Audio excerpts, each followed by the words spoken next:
মঙ্গলবাৰৰ পুৱাৰ পৰা স্তব্ধ হৈ পৰিছে দেশৰ মহাৰত্ন উদ্যোগ অইল ইণ্ডিয়া লিমিটেডৰ প্ৰশাসনিক কাৰ্যালয়ৰ কাম-কাজ। সদৌ অসম ছাত্ৰ সন্থাৰ ডিব্ৰুগড়, তিনিচুকীয়া আৰু চৰাইদেউ জিলা ছাত্ৰ সন্থাই অৱৰোধ কৰিছে অইল ইণ্ডিয়াৰ মুখ্য কাৰ্যালয়।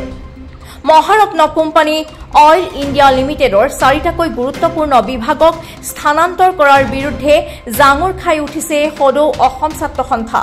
চক্ৰান্তৰ বলি হৈ অইল ইণ্ডিয়াৰ ক্ষেত্ৰীয় কাৰ্যালয়ৰ পৰা কেইবাটাও বিভাগ উঠাই ল'বলৈ বিচৰা হৈছে। এইটো কেৱল মাত্ৰ এটা বিভাগ উঠাই লৈ যোৱা ষড়যন্ত্ৰ নহয়।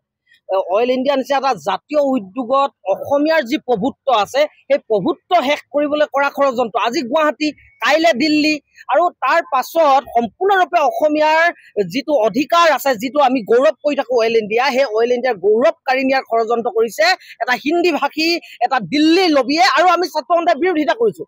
আজি সদৌ ডিব্ৰুগড় জিলা ছাত্ৰ সন্থা, তিনিচুকীয়া জিলা ছাত্ৰ সন্থা আৰু চৰাইদেউ জিলা ছাত্ৰ সন্থাই আমি ইয়াত ঘেৰাও কাৰ্যসূচী ৰূপায়ণ কৰি এটা কথা স্পষ্ট কৰি দিব বিচাৰিছোঁ, CMD ৰঞ্জিত ৰথৰ এইটো পৈতৃক সম্পত্তি নহয়, তেওঁলোকৰ পৈতৃক সম্পত্তি নহয়, দেউতাকৰ সম্পত্তি নহয়। অইল ইণ্ডিয়াক যেনেকৈ মন যাব তেনেকৈ ব্যৱহাৰ কৰিব।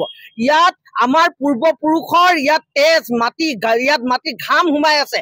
ইয়াত যিবোৰ মাটি অইল ইণ্ডিয়াক খননৰ কাৰণে এৰি দিওঁ, সেইসমূহ মাটি আমাৰ পূৰ্বপুৰুষৰ ঘাম তেজ মিলি থকা মাটি হয়। আৰু সেই তাৰ পৰা আমাৰ অধিকাৰ কাঢ়ি ল'বলৈ চেষ্টা কৰিব, আমাৰ সম্পত্তিৰ অধিকাৰ কাঢ়ি নিব বিচাৰিব।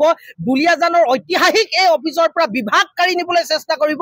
আৰু ছাত্ৰ সন্থা মনে মনে বহি থাকিম, এনে নহয়। আজি উদ্যোগ প্ৰতিষ্ঠানটোৱে দুলীয়াজানৰ ক্ষেত্ৰীয় মুখ্য কাৰ্যালয়ৰ পৰা 4টাকৈ গুৰুত্বপূৰ্ণ বিভাগ ক্ৰমে গাণনিক, মানৱ সম্পদ নিয়োগ, মানৱ সম্পদ উন্নয়ন, ঠিকা আৰু ক্ৰয় বিভাগ প্ৰথমে গুৱাহাটীলৈ আৰু তাৰ পিছত নয়ডালৈ স্থানান্তৰ কৰাৰ যি ষড়যন্ত্ৰ ৰচিছে তাৰ বিৰুদ্ধে তীব্ৰ প্ৰতিবাদ সাব্যস্ত কৰিছে আছুৱে।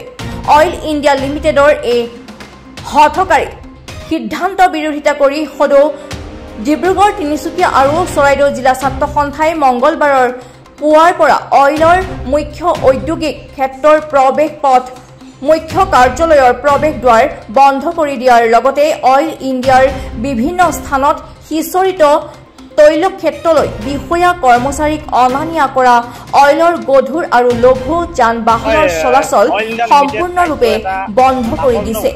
আৰু এই উদ্যোগ প্ৰতিষ্ঠানটোক দিল্লীৰ বহিৰাগত চক্ৰই বিভিন্ন সময়ত জাতীয় উদ্যোগটোক মাধমাৰ মাৰিবৰ বাবে বিভিন্ন ধৰণৰ ৰচনা ৰচিছে। আৰু বিভিন্ন ধৰণৰ চক্ৰ তেখেতলোকে এটা চক্ৰই বিভিন্ন সময়ত অইল ইণ্ডিয়াক কিদৰে ব্যক্তিগত খণ্ডৰ হাতলৈ গতাই দিব পাৰি বা অইল ইণ্ডিয়াক কিদৰে জাতীয় উদ্যোগটো ধ্বংস কৰিব পাৰি সেই বিষয়ে তেখেতলোকে বিভিন্ন সময়ত পৰিকল্পনা কৰি আছে। আৰু শেহতীয়াকৈ অইল ইণ্ডিয়াৰ যিটো দুলীয়াজানৰ মুখ্য ক্ষেত্ৰীয় কাৰ্যালয়ৰ পৰা তেখেতলোকে 4টাকৈ বিভাগ, গুৰুত্বপূৰ্ণ বিভাগ তেখেতলোকে স্থানান্তৰ কৰাৰ কথা তেখেতলোকে প্ৰকাশ কৰিছে।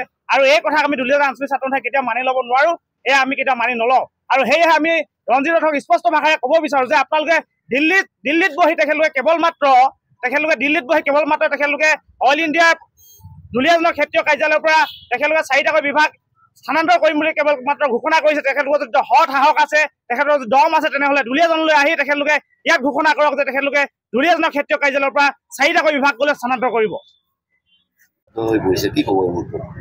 দুলীয়াজানত অৱস্থিত অইল ইণ্ডিয়াৰ মুখ্য কাৰ্যালয়ৰ পৰা কেইবাটাও বিভাগৰ ক্ষমতা কৰ্তন কৰি ইয়াৰ পৰা লৈ যাবলৈ বিচৰা হৈছে। গতিকে এই ক্ষেত্ৰত ডিব্ৰুগড় জিলা ছাত্ৰ সন্থাই আমি কেতিয়াও মানিব নোৱাৰোঁ যে দুলীয়াজানত থকা অইল তৈল ক্ষেত্ৰৰ লগত দুলীয়াজানৰ স্বাভিমান, ডিব্ৰুগড় জিলাৰ স্বাভিমান জড়িত হৈ আছে, অসমৰ স্বাভিমান জড়িত হৈ আছে। গতিকে এটা বিৰোধী চক্ৰই দুলীয়াজান মুখ্য কাৰ্যালয়ৰ পৰা কেইবাটাও বিভাগৰ ক্ষমতা কৰ্তন কৰি ইয়াৰ পৰা লৈ যাবৰ কাৰণে যি ব্যৱস্থা গ্ৰহণ কৰিছে তাক আমি ডিব্ৰুগড় জিলা ছাত্ৰ সন্থাই কেতিয়াও মানি ল'ব নোৱাৰোঁ। আৰু ইয়াত জড়িত থকা গোটেই বিষয়া কৰ্মচাৰী সকলোকে আমি সক্ৰিয় প্ৰদান কৰিব বিচাৰিছোঁ। তেওঁলোকে যদি এনেধৰণৰ কাৰুকাৰ্যৰ লগত জড়িত হৈ ইয়াৰ পৰা যদি কাৰ্যালয়সমূহ উঠাই লৈ যাম বুলি ভাবিছে, তেতিয়াহ'লে তেওঁলোকে ভুল ভাবিছে। গতিকে এনেধৰণৰ অনাগত দিনবিলাকত কিন্তু ডিব্ৰুগড় জিলা ছাত্ৰ সন্থাই গণতান্ত্ৰিক আন্দোলন গঢ়ি তুলিবলৈ বাধ্য হ'ম। Bureau report, Janajagaran live. নিশ্চয়কৈ CMD